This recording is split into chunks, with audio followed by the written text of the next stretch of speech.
Okay. Hope you can hear me over the noise of my new fish tank. The filter is extremely loud. Anyway, I got a couple of requests from friends and a family member to make an information video about Hodgkin's. And at first I was really apprehensive because I didn't think I was really ready to talk about it all yet.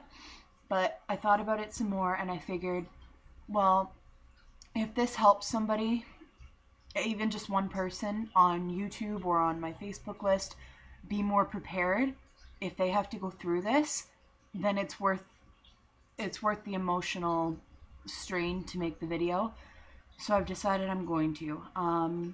So I guess I'll start at the beginning. November 2012, I went to the hospital because I thought I had pneumonia again. And they did an exam, they looked at me and they said, no, you have bronchitis. And I said, no, this feels like pneumonia, I've had it before. And I insisted on an x-ray. So they did an x-ray and they said, basically it's pneumonia. But they sent the results to my doctor and 2 days later he called me in, he said, it's an emergency, you need to come in now. So obviously that didn't sound good. So I brought my dad with me because I was prepared for the worst. And it turned out I was right. Because there aren't too many diagnoses worse than you have cancer. Especially when you're just turned 18 years old. So basically he sat me down and he said, you have Hodgkin's lymphoma. And like most people, I think cancer, I think breast cancer. Well, that was what I thought before. But most people still think breast cancer when they hear the word cancer. Not a lot of people know a lot about Hodgkin's lymphoma, which is part of why I'm making this video. So he diagnosed me with stage 3 Hodgkin's lymphoma. And I'll take a minute just to describe the stages. As with every cancer, the staging is different depending on the type of cancer you have. Stage 1 Hodgkin's lymphoma means that you have cancer in one area. There's one affected area, either above or below your abdomen. Stage 2 means that you have one or more affected areas, either above or below the abdomen. Stage 3, which is what I had, I love saying past tense. Stage 3, which is what I had, is when you have 2 or more affected areas above and below the abdomen. And in my case, I had lymph nodes all in my chest, and I had a couple tumors actually, in my abdomen. And stage 4 is the one you really, really don't want to get to. Stage 4 is when the cancer has reached either your spleen or your bones. And at that point, bone marrow transplants come into the discussion and you don't want to get to that point. So if you suspect that you might have Hodgkin's, although knock on wood, I hope nobody I ever know has to go through it, the common symptoms are itchiness all over the skin, which I had, drenching night sweats, which I also had, like you wake up and your pillow is soaked, you're soaked, your clothes are soaked through just in sweat. And there was another one, I didn't have this one, but it is really common. I don't remember right now what the other one was, but I'll probably remember as soon as I stop the video, which is typical. But those are the 2 main symptoms. Oh, I remember what the other one was. An abnormal growth on your body under your skin. Like it might look like an inflamed infection, but it could be the start of the Hodgkin's. Actually, if it gets to the point where you can actually physically see the Hodgkin's, like protruding from your neck or under here or your armpits, those are all the really common areas. Your neck, your armpits, and I believe your stomach. No, your groin. Your groin, your armpits, and your neck are the 3 most common places to find Hodgkin's growths. And if it gets to the point where you can physically feel and see it, you're probably either between stage 3 or 4. I was actually lucky. I wasn't physically seeing or feeling anything, but I was at stage 3. So there's some exceptions. It's a gray area. I mean, it's very controversial. But anyway, so after I was diagnosed, this was the point where I was not for sure yet. So they sent me for a biopsy at the very end of November, which is a very minor surgery, takes about an hour. And they put you under general anesthesia.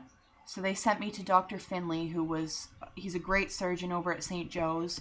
I definitely recommend him to anybody who needs minor surgery in the cancer area, if they ever do.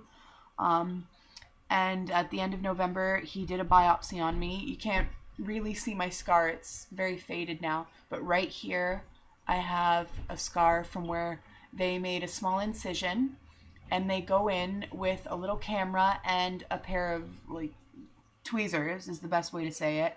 And they take a sample of one of the inflamed lymph nodes just to confirm that it's Hodgkin's and to confirm what type it is. Because there's a couple different kinds of Hodgkin's lymphoma. It's a really long name. I actually don't know what my kind was called, but mine was the less common type. There's, I believe, 2 kinds of Hodgkin's, and there's a couple different kinds of non-Hodgkin's. The difference between Hodgkin's and non-Hodgkin's is that Hodgkin's has, like, I'm sure there's a lot of differences. I didn't really look into non-Hodgkin's very much, but I know that Hodgkin's has a 90% cure rate, and non-Hodgkin's has a 70% cure rate. So that's the only real difference I know about. So yeah. Anyways, after my biopsy, they called me a few days later. They didn't wait around to give me the results, obviously, because that's not something you want to wait around for. So they called me in, and they said, so we've confirmed it. It's definitely Hodgkin's, and we're going to start you on chemotherapy right away. So I started my first chemotherapy on December 5th, 2012. And right before I started my chemo, I made the decision to shave off all my hair before it fell out, because I figured it would be easier, and if I was going to lose my hair, I was going to damn well do it on my own terms. So I went to the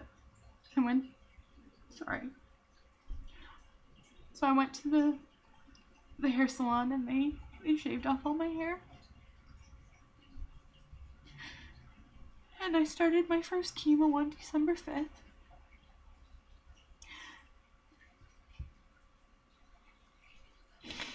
I'm sorry. I started my first chemo on December 5th. And I had 12 cycles of ABVD regimen, which stands for doxorubicin, bleomycin, vinblastine, and dacarbazine. Those are the 4 drugs that they give you. I had 12 cycles over 6 months, 2 weeks apart. By the 3rd cycle, my hair had started to grow back a little bit, and then right after the 3rd cycle, it all fell out. Like, it was in one night. I wake up, it's all over my pillow. It was coming out in my hands. And then about a week after that, my eyelashes fell out. My eyebrows were falling out in my eyes. Like, it just all happened so fast. I definitely wasn't prepared for it. So for the first 3 cycles, don't expect much hair-wise, because it probably won't happen until your 3rd, maybe 4th treatment. That's when you start to lose all your hair. The most common symptoms for ABVD are nausea and vomiting, obviously, but they give you 3 different anti-nausea drugs. They give you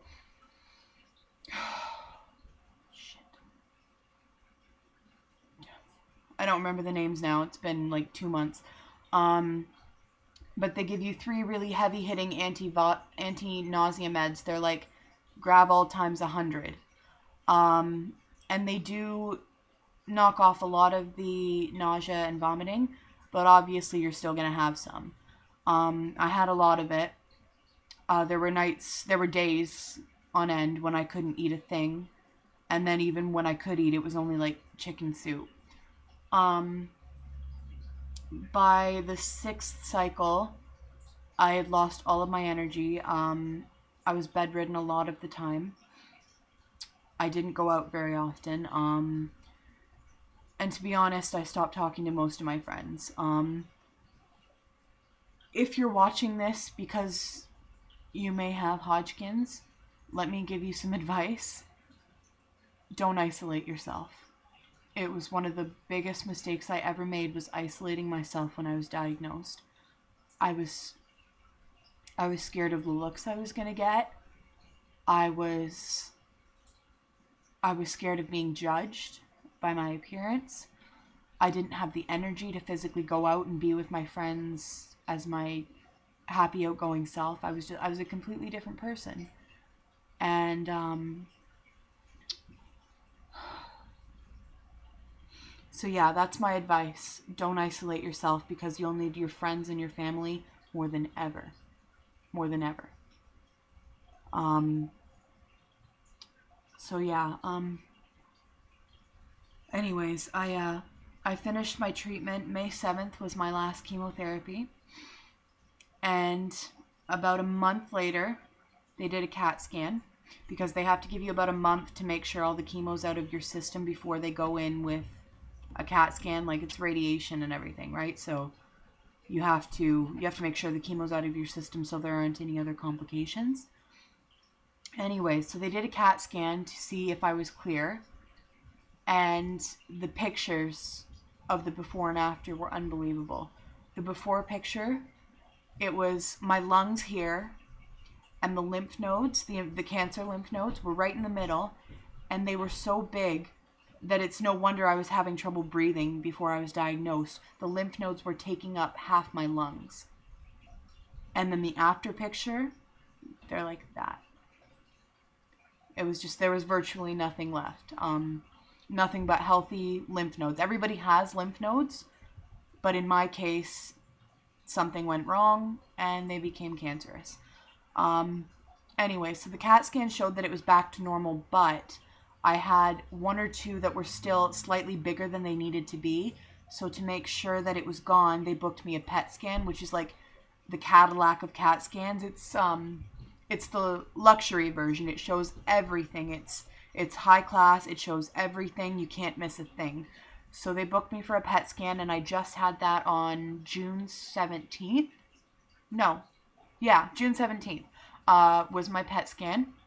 And basically what happens there is they inject you with some saline just to clear it out, and then they give you a very radioactive 1 milliliter dose of glucose to light up.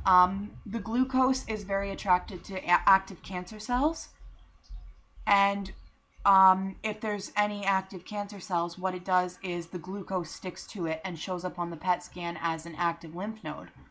So that's what they did, and 3 days later they called me and basically told me it was completely negative. There's no disease whatsoever. I'm clear. So there were a few tears that day, but that's basically all I can talk about right now. I hope that this video informs people a little bit, and even though I hope that nobody I know or even don't know ever has to go through cancer, if you do, I really hope this video helps you. And if you have any other questions, or if you just want to talk to me about your experience or your concerns, let me know. You can always email me, dyanadaRyn@hotmail.com. Email me anytime you want, or you can Facebook me under Diana Darren Wolf. Okay? So, anyways, I hope I helped some people, and hope you liked the video. See you later.